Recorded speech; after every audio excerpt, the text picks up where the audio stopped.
Welcome back to Worst Seats in the House. Mike Russo, Anthony LaPanta. Thanks for everybody coming out to Splitrocks here. I don't do this enough. I was just thinking about this on the way up here. Actually, I was thinking about this last night. I don't think Trampled by Turtles enough for the music. Victory and winners on this podcast. It's been since day one.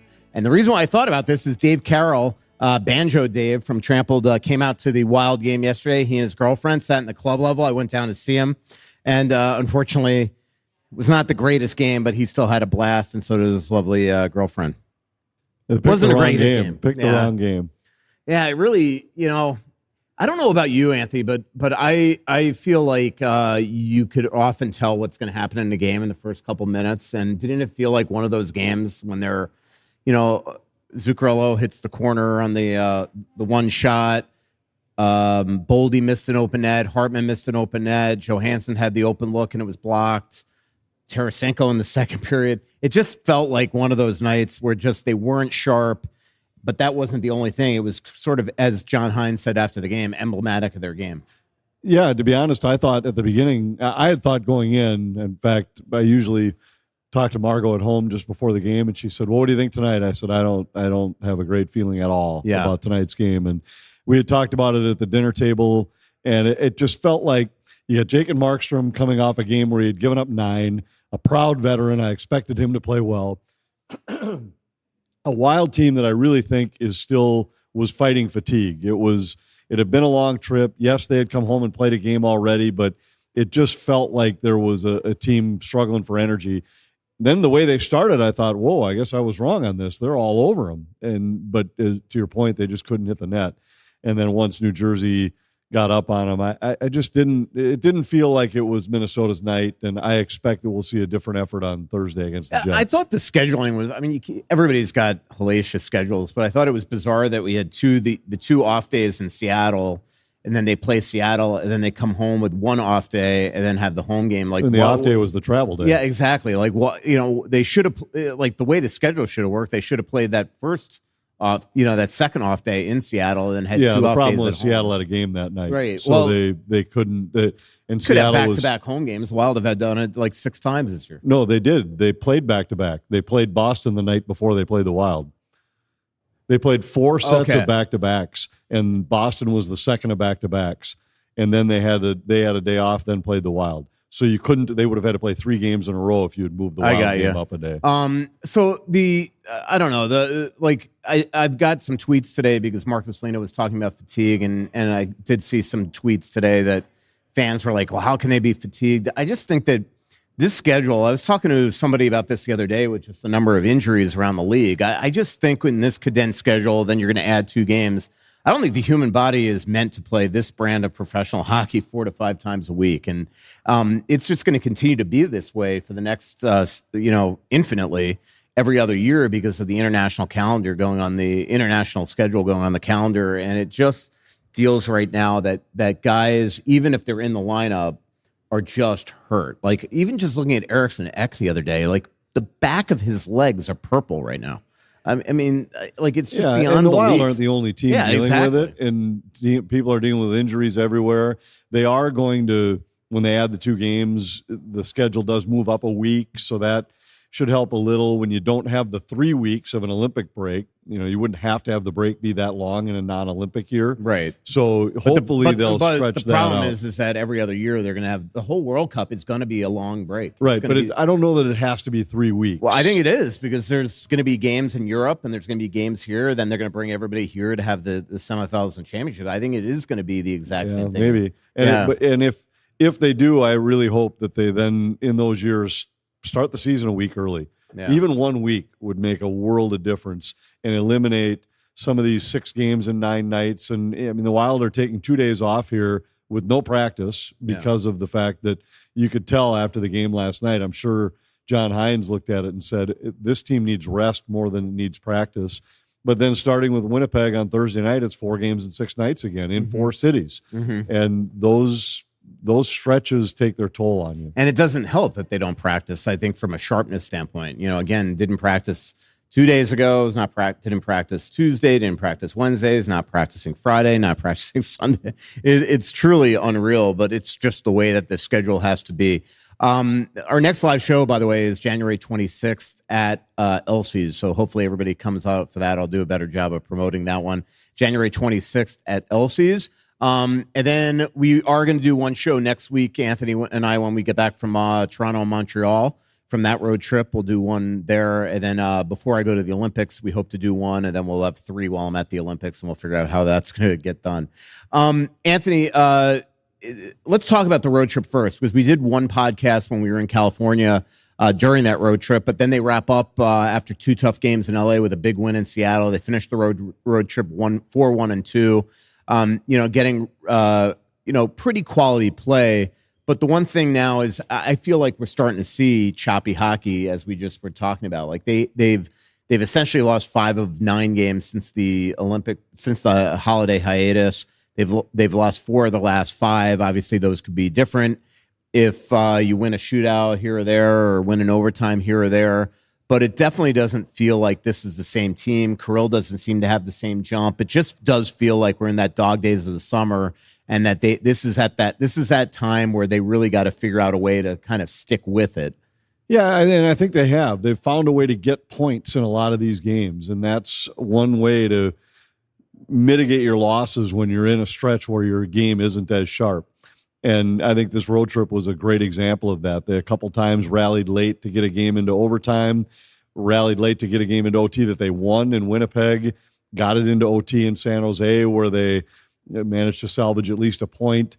And when you look around the league, the teams that right now are sitting on the top, it isn't that they're piling up wins. It's that when they lose, they're finding a way to steal a point. And really, it's the difference between the teams in the West and the teams in the East. If you look at some of the top teams in the East right now, Carolina, Detroit, Montreal, Tampa, they all have a better record than Minnesota or Dallas if you just look at wins and losses. The difference is Minnesota and Dallas have 9 overtime losses each, where those teams all have like 3. And so that's a credit to what Colorado did early in the year. They started out, I think they were 7-1-6 to start the year, and 7 wins, 7 losses, but they had gotten to overtime in 6 of them. So there's something to be said for that. The Wild only have 1 regulation loss in a 1-goal game all year. Every time it's been tight, they've either found a way to win or at least get it into overtime. Yeah. What do you think right now of Quinn? He seems to be, that game 2 games ago, he could have had 10 assists. I mean, it was, if the Wild finish at all. Last night, same thing. Just couldn't execute offensively. But Quinn, to me, just continues to be a breath of fresh air. He's unbelievable. I thought it was really interesting to watch last night because Jack Hughes might be the closest thing to Quinn Hughes in terms of possessing the puck in the offensive zone and how long he hangs onto the puck. He just does it from a forward spot where Quinn does it from a defenseman spot. And it's uncanny the number of times where any other defenseman in the league makes one move, realize they don't have a play, they just dump it in. He'll turn 2 more times and hold on to the puck, and just very rarely winds up making a mistake where it's a turnover. It's happened a couple times, but only a couple for a guy that holds onto the puck longer than any player in the league by a wide margin. He's like 35% more than the next guy below Lane him. Hudson, I think. And which is pretty interesting that Lane at that young does it. By the way, I thought Luke Hughes was really good yesterday. Like to me, he looked like Quinn. I thought he was really good, and obviously Jack was good. That one play that Quinn made before the Hartman goal was so exceptional. So he and Faber are on the ice essentially for 1:58.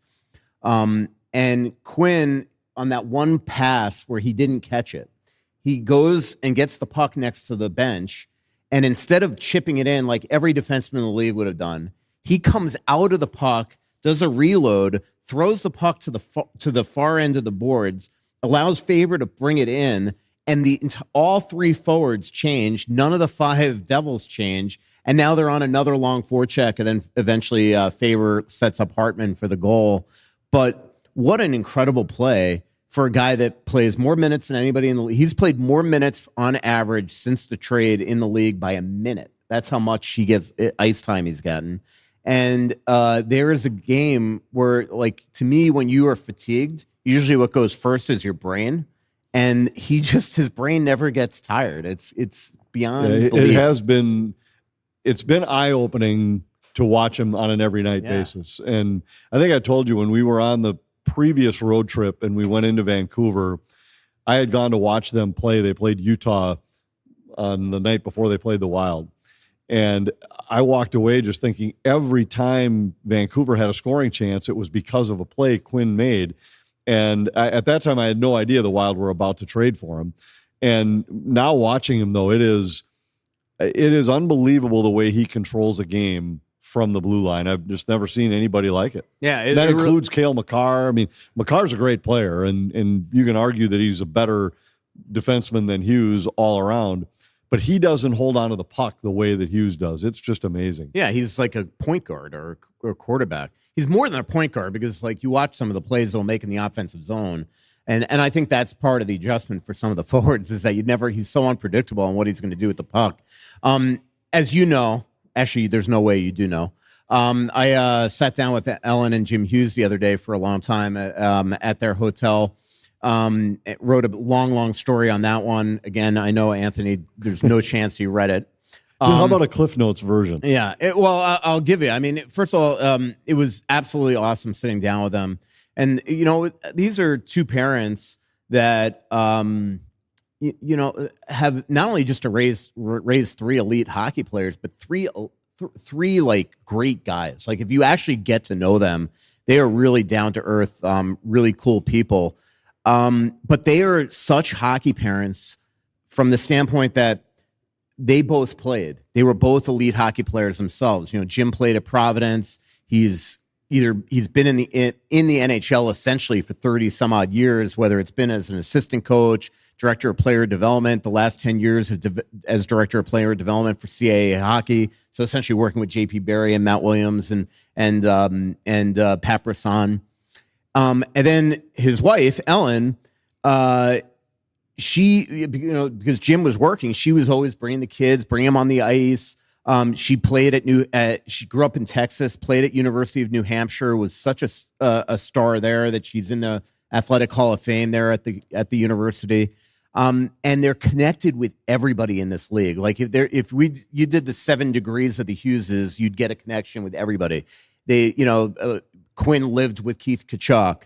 Everything from Robert Thomas, Matt Boldy's been to their lake house. They know everybody. And it was just a real quality conversation for a long time about family and how they did it and how he used to get more joy of watching their cross country meets than anything that they did in hockey. So it was really fun morning. In fact, actually so the Islanders stayed extra time at the hotel here in the Twin Cities, as everybody saw on social media. They actually went over to Anders Lee's house and played outdoor hockey on the off day, the day after the Wild played the Islanders. And Patrick Waugh actually sat down with us for 10 minutes and chatted with us. And it's just because Jim and him had a history together from 10 years ago. So it really was a very, very fun conversation. And one of those conversations too, where I banked so much extra stuff for a Quinn Brady Kachuk story that I'm going to do at the Olympics, a Quinn and Jack story that I'm going to do at the Olympics, and then an Ellen Hughes story that I'm going to do at the Olympics, because Ellen is a director is a player development consultant with the women's team, goes on the ice with them, is a great conduit with the coach Robo and the players, and she is just a remarkable coach, athlete, everything. So. There's a lot of stories that are going to be coming up just from that sit down. Yeah, and I had one chat with Quinn one-on-one where it actually was when we were staying out in Anaheim and was in the gym and wandered into the sauna, and he came in a little while later and we sat and chatted in the sauna for 10 minutes. And when you get a chance away from the rink to just visit, it's amazing how big a hockey fan he is. I know that you've had conversations with him that have showed you that same thing. Just total hockey nerd, just sits and watches games every night, and so he and I talked about anything from other local broadcasts to the games he had watched the night before, and it just an astute follower of the entire league, and I've since then had a few in passing chats with him, but it was it was really nice to get to know him just a little bit Yeah. on a personal level. What I was reminded of last night, because I grabbed Jack after the game and talked to him for 5 or so minutes, is they do have very different personalities. Like Jack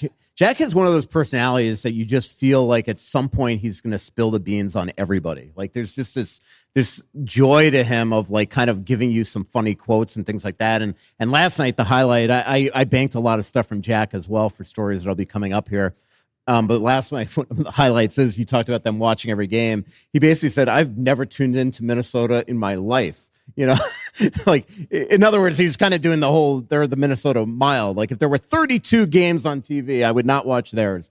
And so he basically said, but now I'm just enjoying tuning in every single night and watching the Wild and seeing, Quinn snap it around to Brock and Boldy and Kaprizov. So it was kind of funny, and he laughed saying it. I literally laughed out loud when he said it because of just the way that he did it. Like, I knew the context. He was like, let's be honest, I would not watch a lot of Wild games. So it was really good. So a lot of really cool stories coming up as well. Kirill lately. I thought he had a quiet road trip, and it just feels like, at the beginning of the season, we talked about how it felt like every single night that the opposing goalie was better than Wallstedt and Gustafsson. I feel like we're seeing a lot of games every single night now where the opposing star has been better than Kirill, whether it's Celebrini, whether it's Connor, whether it's the game here in town where McDavid and Draisaitl lit up the Wild. It just feels like he hasn't taken over in third periods where the Wild are like, all right, they need Kirill to show up. It just doesn't seem to be happening lately. I think you're thinking of McKinnon lit up the Wild. Yeah. David and Draisaitl, the Wild beat here. Well, but they also had 4 points each in that game. Yeah, I think I thought Kirill's game looked off in L.A., but I thought in Seattle he and Zuccarello looked great, and they were snake bitten all night, and then they made the play at the end to win the game in overtime. Right. But that night was different than what we had seen in L.A. In L.A., I agree with you. It looked like that team is not a good matchup for the Wild. No, it isn't, and they haven't been for a while. Yeah. And it seems to bring out the worst in the Wild. They seem to exploit some of the Wild's mistakes. But I thought that line was off in those two games. But I thought they were really good in Seattle all night, just snake bitten. If you remember, Zuccarello had an open net that he missed. There was another one where Grubauer made just some ridiculous save. Yeah, the backhander. Yeah, and so then when they found a way to score at the end, it felt like it was coming all night. And then I thought they were really good against the Islanders too. I didn't think their line was very good against the Devils, but there weren't really any lines for the Wild that were good against the Devils. Was really good last night, that line. That line was, I mean, on the Wild side. Yeah. Well, I was saying kind of one reason why. You mentioned the overtime goal in Seattle. How about the play by Brock Faber? How about the play by Brock Faber overall lately? I thought last night he had some struggles. But Brock, that game in Seattle, I thought he was absolutely awesome. And then that play that he made in overtime, I thought was just sensational. Yeah, the block was incredible, and it was almost really a 3-on-1, and it was late in his shift, and it was a do or die play. He made it. I think he's been great since Hughes got here. Ryan Carter made a really interesting point on our broadcast last night where he said sometimes when a team will trade for a big physical guy, an enforcer type guy, it makes everybody else play with a little more swagger because they've got the big guy standing behind them. And he said, I think Quinn Hughes brings the same because of his skill, where his skill elevates the skill of everybody around him, where everybody else now feels, and I think Brock Faber is the best example of that. He's now making plays, holding onto the puck, being willing to dive into the offensive zone more than he ever was before. And he and Brodin were good together. He and Hughes are great together. Yeah. And Brodin and Spurgeon are probably better together than they are with others in the lineup. So it really makes the whole decor right now. And I know we've talked a number of times over the years. I've always felt if you could build a defensive core where Jake Middleton moved down to be your number 5, you've really got something. And I think that's where the Wild are right now. If your 6-7 are Bogosian and Damon Hunt and Middleton's on your third pair, there's not a defensive core in the NHL for whom I would trade Minnesota's 7 right now. You have been saying that for Middleton for some time. You know what's been pissing me off lately? One of many things is from me. No, how could that be? No, not you. You've been just a joy to be around. Faber. like it feels to me like there's like this slander campaign going on against Faber online. And I know you don't see this stuff, but I do it. And it's one thing if fans do it. Like I know Blackhawk fans always have this, thing up with him because they think that he's overhyped because of the whole Bedard debates a couple years ago. But since he made the Olympic team, everybody's acting like it's just total fraternization, from Bill Guerin's point of view, that there are better defensemen out there than him, which I think is absurd. But then lately, really respected analytics people are the ones that are sitting there like, I went back and watched the Four Nations and it was Slavin doing everything and Faber was just there, and like a really respected one. And it just and he's continued this campaign that Faber is the worst thing ever. And I just don't get it. Like you look at the analytics. Did the analytics show that? Because when I look Faber, like that game in Seattle, to me, everybody should watch that game because that was as dominant a performance that I've seen from a defenseman in a long time. That wasn't Quinn Hughes. And it just feels to me like there's this like campaign out there to just rip on Faber all the time. Yeah, I haven't seen any of the campaign, and I don't know what any of the analytics say from the Four Nations because I never really dug into that. I will say that the some of the deeper numbers with he and Hughes have not been as great as the eye test would tell you they've been. Right. They've been good because they give up a ton of chances. They give up chances. Yeah. So their expected goals for and the high danger chances against are not they're not among. There have been a number of shows where I've sat down. All right, I want to build a graphic today talking about how great Hughes and Faber have been, and I'll start to look, and I mean they're good. They're in the upper say 40% of the league, but they're not in the top six. They're not in the top three, like Brodin and Spurgeon have been. Frankly, they've been in the top 5 in expected goals against per 60, in expected goals for, in overall goals for percentage. Their analytics tell you that they've been better. It's a lower volume, so it's a lower event style where they might, let's just say per 60, they might be talking about that it's 2 goals for and 0.4 goals against, where Faber and Hughes might be 7 goals for and 4.5 goals against. Well, even like the NHL put out a tweet last week that said, look at the magic of Faber and Hughes, and they had goals 13 and goals against 11, and everybody's like, that is not magic. But let me ask you, though, how much, I mean, again, you're the analytics guy, but how much, like you talked about expected goals versus actual goals, how much is that just because when they are on the ice, though, that guys aren't finishing? Like I mentioned the other night, Hughes could have had 10 assists. So if those pucks actually go in the net, pucks aren't coming the other way for chances. I mean, is it a lack of finish also when they're not on the ice that guys are just not putting the puck in? Yeah, I don't think that affects the chances against. They're expected I'm just saying goals because from a chances against standpoint, because the goal play didn't end with an actual goal. You know what I mean? Their goals for and their expected goals for are similar in terms of rank. So I don't know that people are finishing at any lower level. It isn't like they're way below expectations when it comes to goals when they're on the ice. I got you. So they do give up a lot more chances, but I don't know of a better way to say it than it's just higher event hockey. So the margin might still be 3 goals for, but it's 13-10 instead of 3-0. You mentioned Seattle and that play that Kaprizov and Zuccarello made, and I couldn't help but think, like even in the morning of that morning skate, it was an option. It was a skate, and then like it felt like 45 minutes after everybody left the ice, those two came off, and there were guys leaving in their outfits on the way to the first bus as these guys finally came off, and it just shows you why those guys have such good chemistry together. That they're out there just messing around. That was a great road trip. I don't know how you feel, but I thought the road trip was really good. From the when they're on the road, they have nowhere to be, so they just sit in the locker room. And from a beat writer perspective, just the ability to shoot the breeze with all these guys, and you just learn so much more. And that's why it's like I feel really fortunate at The Athletic that Joe Smith and I get to go on the road to every one of these games, because that's how you learn what's going on with the team. Like I shot the day before the game in Seattle, the practice day. Yeah, I was just about to say the practice days are the days that are golden, because game day everybody's got their own routine. And they are accessible. Yeah, and there's fewer media members around on the road, but it's the practice days that are terrific. And for me, I'm fortunate because I ride the same buses with them. We're in the same hotel, so you just bump into them in the lobby or on the bus on the way out. Just a few 4, 5, 6 minute conversations that those are, and all you're doing is building a relationship.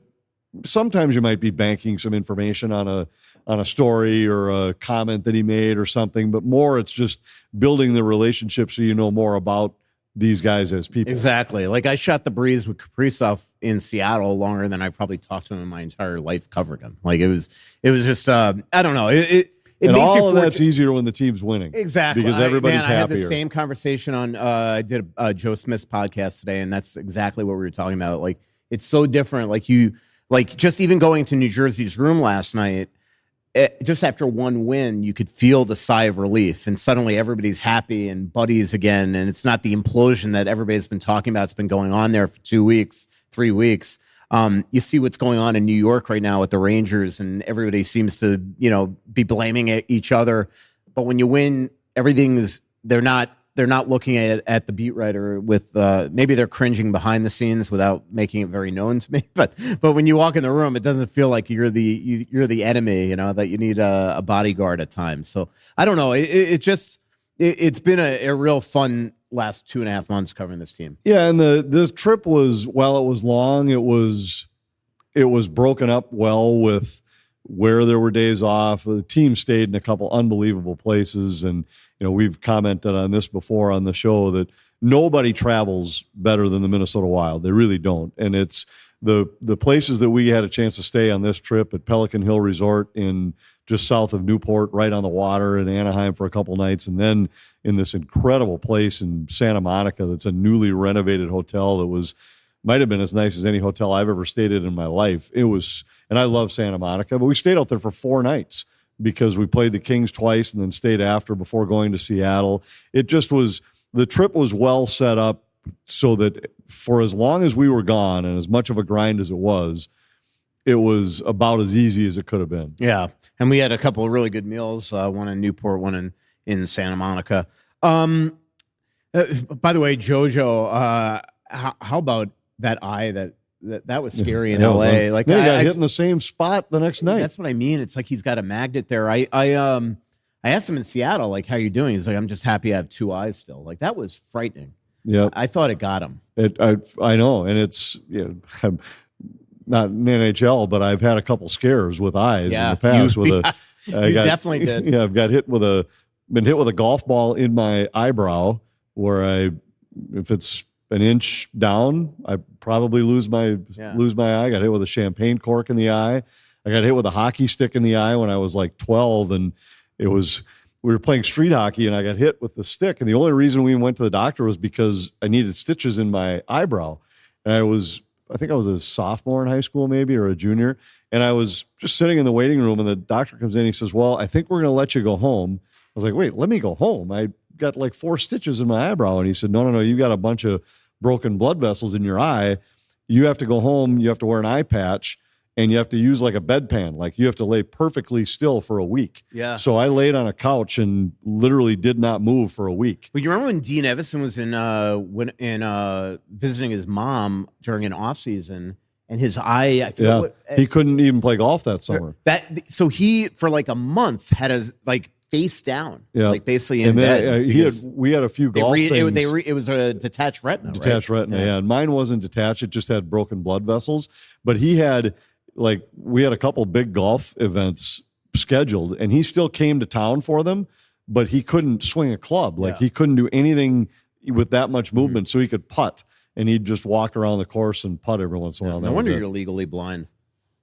I am legally blind, but I was even before any of the. Actually, the champagne cork made my vision better. Yeah. I went to the doctor. Person that hit you with that champagne cork, though, is the biggest dummy I've ever met. He's a clown. Yeah. But I went to the eye doctor the next year here, and he keeps doing these tests, and he said, "Did you have something?" Because he had never seen me because it happened in Tampa, and he said, "Did you have some kind of eye trauma?"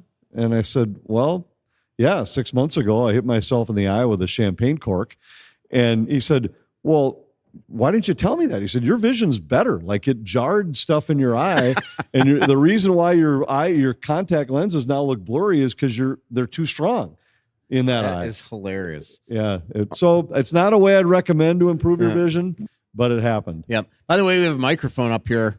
We've been blabbering for a while, or at least I have. If you want to come up and ask a question, feel free. Grab a shirt as well if you ask a question. I mentioned Dean Evison. How shocking was that news to you this week? Yeah, it was surprising. And to some degree, you're never surprised when a team's at the bottom of the standings but it does just make you always think. This is a guy who was a Jack Adams candidate last year for what he did in an unbelievably difficult situation in Columbus and got them to within a point of the playoffs, came down to the last day.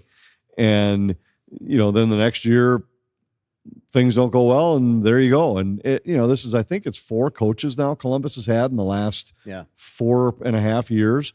So, and that doesn't include Mike Babcock, right, who was there for like a day. Yeah. So. And there is a part of you that just says, there's clearly something not right with this club, with this, and it can't be the coach 4 times in a row, but what else are you going to try? And so I guess it never really shocks you, but I was a little bit surprised just because I don't think their game was that far off. They had blown some third period leads, a bunch, and if not for that, they'd be right in the middle of the pack. Don Waddell said that where he realized that things needed to change was when they blew that 4-1 lead January 4th to Pittsburgh. But it just feels like they are they're in shambles. And we did hear, you and I were talking. We heard at the time we were there December 16th, and we were starting to hear rumblings that things were going south there. Deer hunting season is here, and it's time to own your odds with OnX Hunt, the GPS hunting app trusted by millions of hunters. With the Hunt app, you'll have access to nationwide public and private land ownership information, waypoints, tracks, and much more, all at your fingertips. Go to onxmaps.com/hunt. That's onxmaps.com/hunt to sign up today.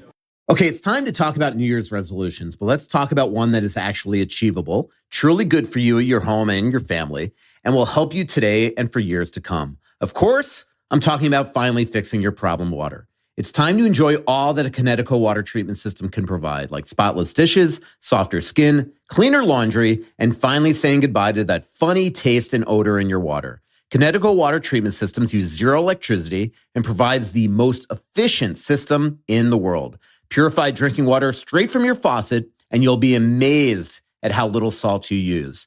Fix your water today. Enjoy no payments and no interest for 6 months on a new high-efficiency Connecticut water treatment system from Aquarius Home Services. Yep, enjoy today and don't pay until this summer. I can tell you firsthand, the team at Aquarius works hard to treat you, your home, and your time with respect. Working with Aquarius and enjoying worry-free water is one of the best things I've ever done for my home.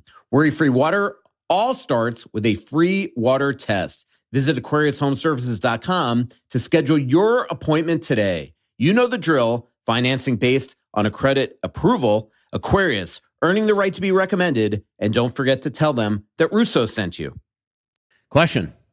Nice shirt. Thank you. So you guys mentioned Quinn Hughes and his ice time. As a non-hockey player, never played, always watch. How does one player get more ice time than, his line mates or other, defenseman pairs? Or I get you can't come over the bench at the exact same time and, go on and go off at the same time. But how does one player? Is that coach's discretion? Is that the players? How does that work? Yeah. Well, it's coach. I mean, the players have to come off the ice, but it's the coach that's dictating it. So with Hughes, one of the first things is that he plays the first minute and a half of every power play, and he's the only defenseman. So that if you have 3 power plays, he's going to play 4.5 minutes. Faber's going to play a half a minute on the second group, and that's it. And then depending on spots, there will be times where late in the game, you won't see Hughes much in his own zone. If you're protecting a lead, now you'll see Faber with Brodin or Faber with Spurgeon or some combination of those guys. But if you're trying to come from behind, now Hughes is out there the whole time, the extra attacker spots. And there'll be even spots where you'll see John Hines does it really well, I think. He picks spots to get Kirill Kaprizov and Matt Boldy extra shifts where offensive zone face-off, he just went Kaprizov's line, then Boldy's line. Now he'll go Hartman, Tarasenko, and throw Kaprizov on there instead of Foligno or something, offensive zone faceoff, just to try to light a spark. And he'll do the same with the defenseman every once in a while, and that's how Hughes will. I mean, Faber's not like, it isn't like he's playing 7 more minutes. Faber's playing a lot too, but that's where he might get a minute or two more than Faber on a nightly And he basis. does overextend his shifts, but mostly it's intentionally to, that shift I was talking about yesterday where he reloads out of the zone. I think what's most amazing about his ice time is he doesn't play the penalty kill. So like, it's just fascinating to me that he is, a defenseman that plays a minute more than everybody else in the league, and at least since he's been here, and he doesn't play the PK, but it also helps that the Wild don't take a lot of penalties. Right. Yeah. They're plus 42 or something in power play opportunities this year. So that's about one a game.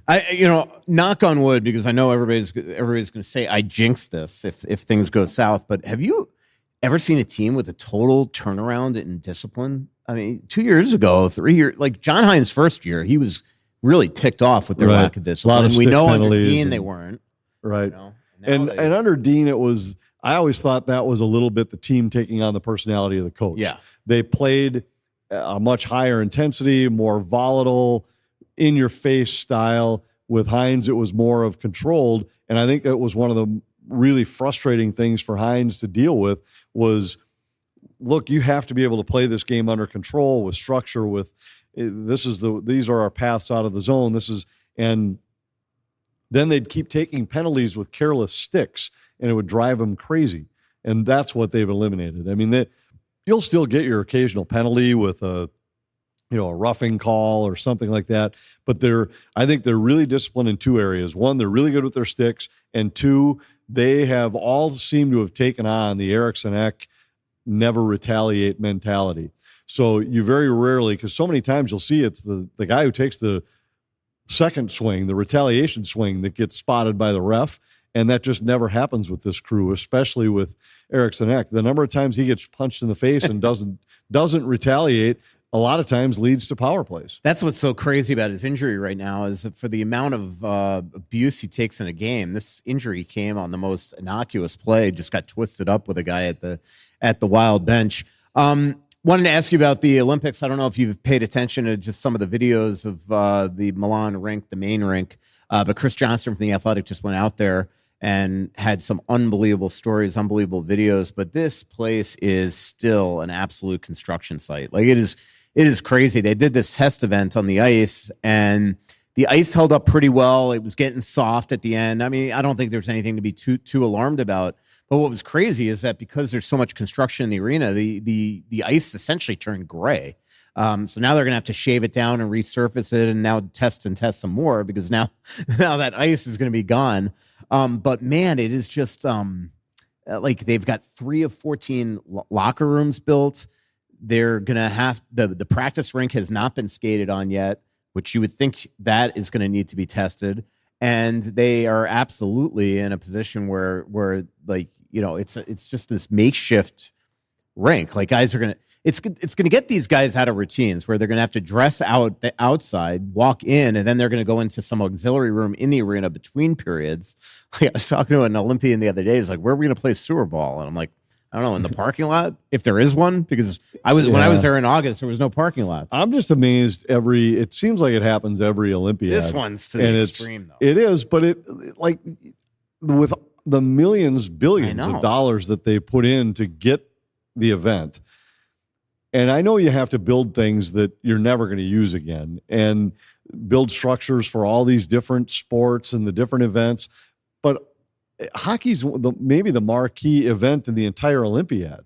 And I don't know how you wait until how it comes down to a month before the tournament. They're blaming it on the pandemic and construction delays and money delays and all that stuff. But Anthony, it is like we've dealt with Italians before. I mean, they're not exactly the most rigid on timing. Let's just say that. Yeah, what I'm shocked at this whole thing is that, in the month of August when they're essentially on siesta, there was like nothing going on in terms of building. And but to your point, like this is supposed to be the marquee event of the Olympics, and or at least of hockey.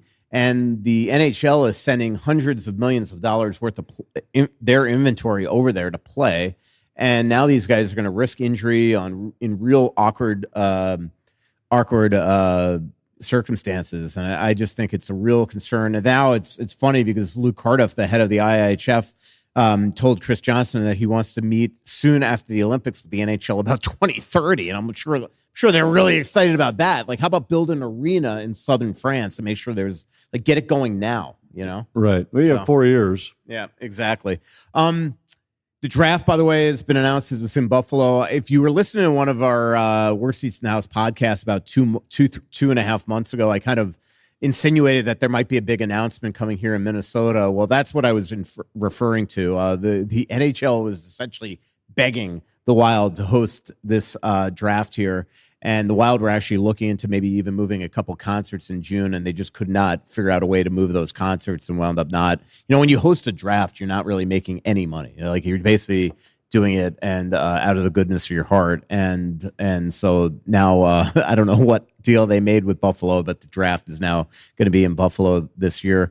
Damon Hunt, I wanted to ask you about. Like, are you starting to think he's the real deal? Yeah, I like him. I think I think he could be a really good third set defenseman. His skating ability shows up almost every night. There are a couple plays he makes that where you notice him. And I thought it was evident the first couple games he played this year on the trip that actually went to New York and New Jersey. Played the first night and looked like he was just playing. I don't want to be the guy that makes the mistake play. And then even by the second night, I thought it was, now all of a sudden he's confident, he's trusting his abilities, and yeah, I think he really brings a different element to that third set. And I think even if everybody's healthy, there's going to be some points where it's, all right, tonight, are you better off with Hunt than Bogosian on your third set just because he brings a little more mobility? There's going to be a lot of nights where Bogosian's your guy, and most nights, but I wouldn't surprise me if there are a couple nights where, let's just give a guy a rest and play Damon Hunt for a night. Do you think next season that he's put himself in a position where they've got to figure out a way to make sure he's in the top 6 every night? Like, in other words, essentially what I'm saying is not re-sign Bogosian? Or come into a season with the commitment that Bogosian will be the 7? Yeah, I mean, I don't know if I'd say that yet, but he certainly is a guy I would trust if there was some other move that had to be made and I knew that the result of that was going to be that Damon Hunt was my 6th defenseman every night, I'd be perfectly fine with it. By the way, again, if you want to ask questions, don't be shy. Come on up and ask a question. Here we go. Nice. You don't have to run. Alex will tighten it up. Yeah. So what's up? So based on how you were talking about the Olympics with the large amount of Wild players that are representing their respective countries, with David Spacek down, obviously he's in the Iowa Wild, do you think that this is like an audition potentially for him to potentially move into a greater amount of playing time either later this year or potentially next year? Maybe for another team. I think he's a free agent, if I'm remembering correctly. And I can't imagine after not getting a chance here that he's going to be willing to resign. So most likely, I think that it's going to be to try to audition for other teams. When they made that David Juracek deal, I think that was a sign that they felt like that he wasn't part of the future.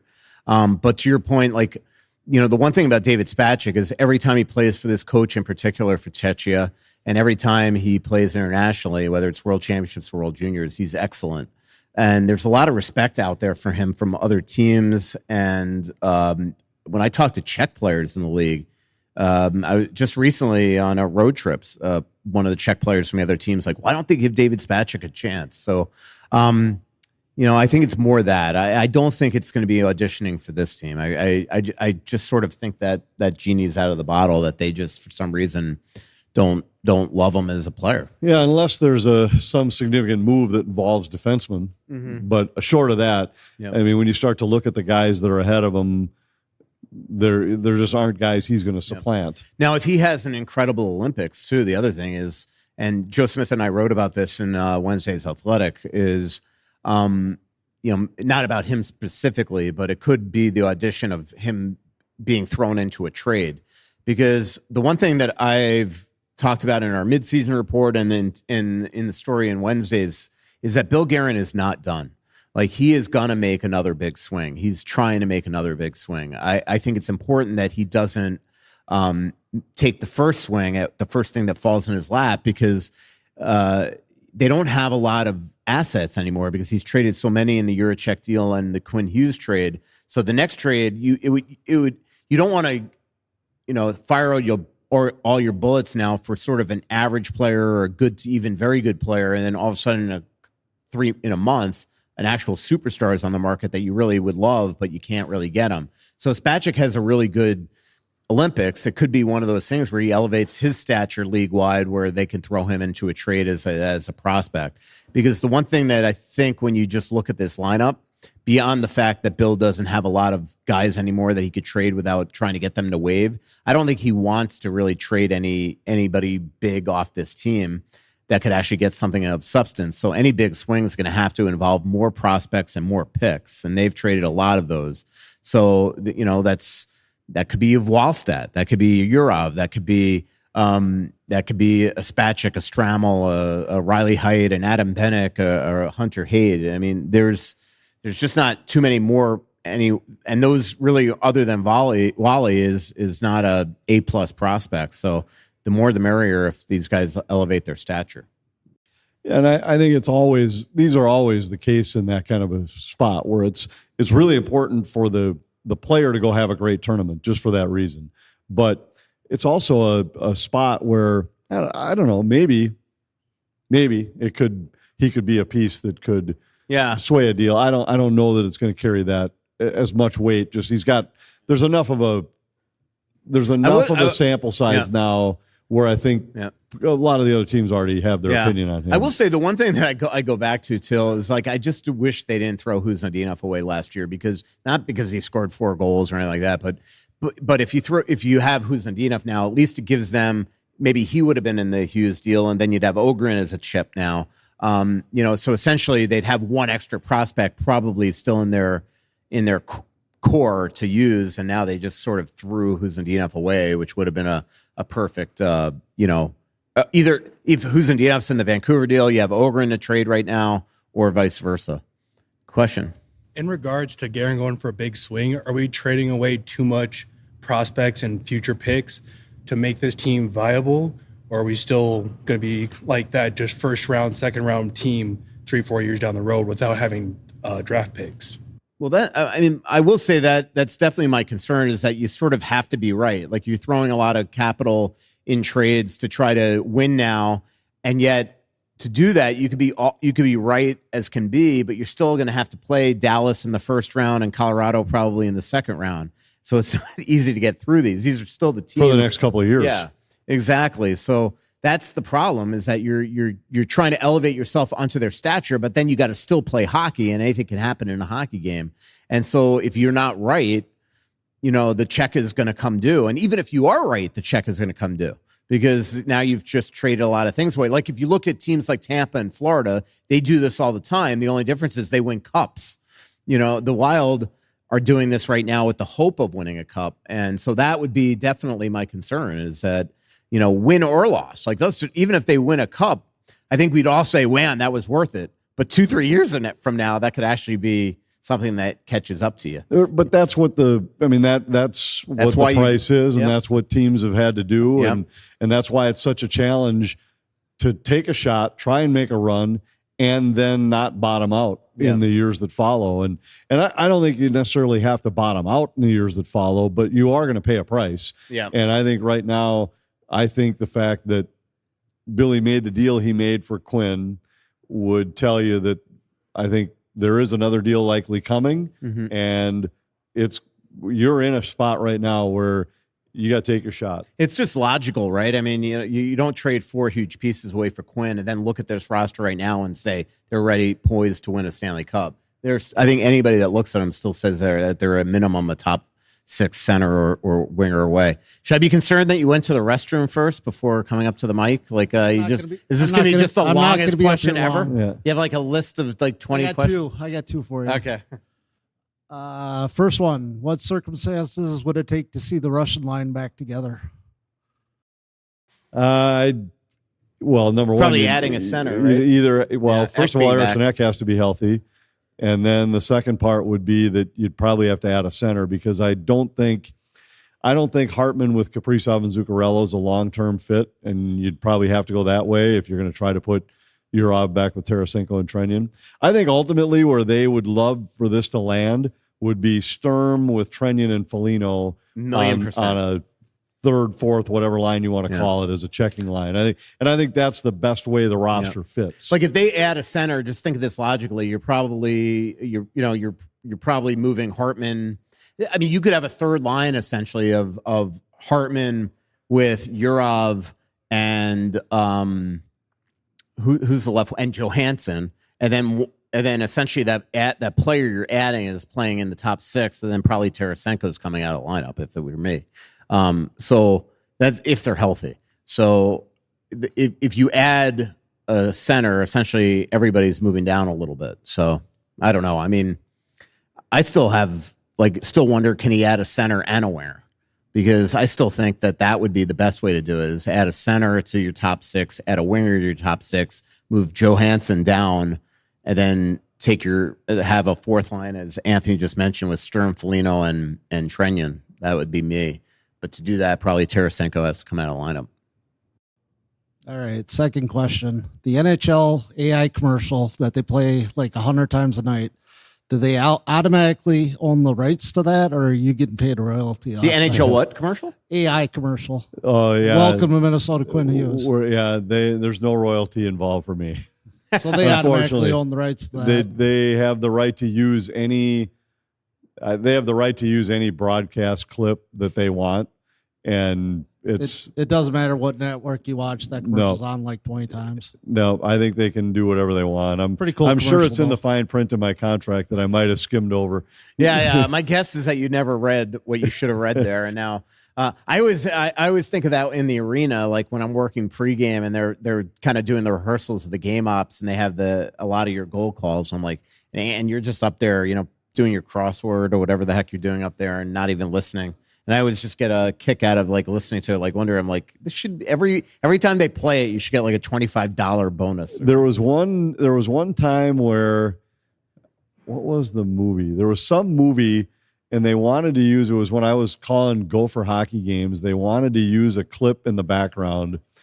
And they came and said something along the lines of, look, we'd love to give you a royalty, but nobody's going to care that you're calling the thing. And they said, we'll just voice over it. No, they said we could find any game from anybody and put it in there. I think they gave me $100 gift card to one of the movie sponsors or something. I was like, that's fine. It's $100 I wasn't going to have before. I think it's Mr. Deeds. It's like an Adam Sandler movie. I think it's that one where there's a scene where in the clip in the background is just a Ranger game. And Pierre Roscoe, the linesman, is one of the linesmen doing this game. So it's just in the background, but it's an actual game.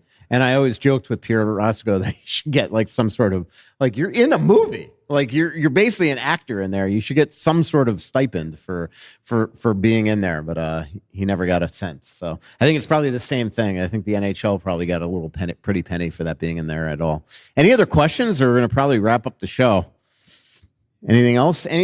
Otherwise, Anthony, you did. Let's put it this way: when the debate went on, I muted the phone, but one of our mutual friends, Mark. Texted the Chris Mason tweet to you about how stupid the current playoff format is, and you sent just endless texts back of words. Well, it was only one text, but it was a well thought out. It was response. A very long text, and I will tell you, I didn't read one word of it, but I did roll my eyes to the back of my head. But you are still, no matter how you will debate this to the end of the earth, that the fact that it does not matter that the second and third best teams in the NHL, that one is going to go out in the first round, and that one of the first, second, or third team in the NHL is going to go out in the second round. You're just never going to say that is absolutely egregious. You can read what I said. I'll just give you a Cliff Notes version. Is that number one? I would concede, because it's obvious, these are the best three teams in the West. 1, 2, 3. I don't think it's fair to just say they're the best three teams in the NHL, because part of it is the imbalanced schedule allows these teams in the West to beat up on the terrible teams in the West. The East doesn't have any of those. So if you look, the Wild don't seem to beat those teams. Well, they do, only because if you look, the East has their bottom team has like 45 points. The West has 6 teams underneath that, and the teams in the West play those teams either 3 or 4 times, where the East play them twice. So, but let's just eliminate that part of it and just say these are the best 3 in the West. My only point is, number one, this format's been in place for 10 years. There's been one time where the best 3 teams in a conference were in the same division. It just doesn't happen very often. Yes, this year it might, but it'll be an abomination or an aberration that you don't have to change or blow up your system because of something that happens once every 10 years. Yes, you should. Question. In your guys' opinion, does Quinn Hughes skating this much positively impact or negatively impact his chances to re-sign here, or no impact at all? Probably no impact, because I think anybody would use him this way, and that's the way he was in Vancouver. I think if anybody would have him play this way. I think what will impact everything is if he wins. Like, I think he's going to be so excited to play in the playoffs. And then I think he loves playing for this team. His brother actually reminded me yesterday, or didn't remind me, he told me, I had no idea, that he has a bunch of college friends that actually live in the Twin Cities. Quinn does. I knew that he had 3 cousins in the Twin Cities. 2 of them actually coached down at Shattuck. So I think that, but I think but as I mentioned at the top of the show, he has such relationships with so many guys on so many teams that I think that nobody really knows what he's going to do, and what's going to impact everything is whether or not the Wild go on a playoff run. And not that you have to re-sign him this summer, because he could be, if he's not going to re-sign even next season, he could always be your trade deadline, move next year, and anybody's going to pay a premium for that. Probably not what the Wild gave up to get him, but you could probably recoup some assets. But my gut says that the only thing that matters is him getting the joy of a long playoff run and not a first-round exit. So there's a lot to be riding here, and I think that's what Bill Guerin knows. I think that's why he is going to take another swing, Anthony, because I think his goal, I was thinking this today. Actually, this would be a good way to end the show, Anthony. Do you think Matt Boldy could play center full-time? And the reason why I ask that is, what if in a year or this summer, like a Brady Tkachuk became available or something like that? Could that be your move rather than the endless add a wing instead of a center? Add a big wing and move Boldy to center on a full-time basis. I think he could, but I think right now they'd love for him to stay at wing. But I think if the right fit was out there, I don't think there's any reason he couldn't. He's fine on faceoffs, but I think right now the ideal spot would be to get a center and leave him where he is on the wing. He's turned into, I don't know how many wings right now at his point in his career, throw in his contract. I'm not sure how many wings out there right now you'd put above him. Yeah, in that's terms why of what the bang for the buck is and everything considered. Yeah, that's why it's probably a stupid question, because even like we talked before about how it just doesn't feel like Kirill's really taking over games, and it feels like Boldy tries to do that every single night. I mean, he brings it every night. There's times he might frustrate you because he'll miss a net or he'll turn a puck, whatever. Like, it's all because of effort. He is something. He's really elevated his stature to being one of the best wingers in the National Hockey League. So maybe I just answered my own question. Any other final questions, or we'll wrap up the show? Lisa, thanks for coming. So Lisa lives here in Wyoming, and I made her come. I texted her like 10 minutes and 10 minutes left in the show, like before the show, like in a panic. I'm like, you need to come here. So there you go. Thanks to our sponsors. Thanks for joining us at the Aquarius Home Services studio here at Splitrocks. Our next live show is January 26th at Elsie's in Northeast Minneapolis. Big parking lot. Awesome place. Very much like this place. Great food, TVs. You can bowl, all that stuff. Anthony will be there 2 minutes before the show there as well. Thanks to our sponsors, Aquarius Home Services, your local authorized dealer for Connecticut water treatment systems, and Onyx Maps. Thanks, everybody. Thanks for coming. So much coming out, there's nothing going in. I know that you feel like you're never gonna win. Oh, but what the world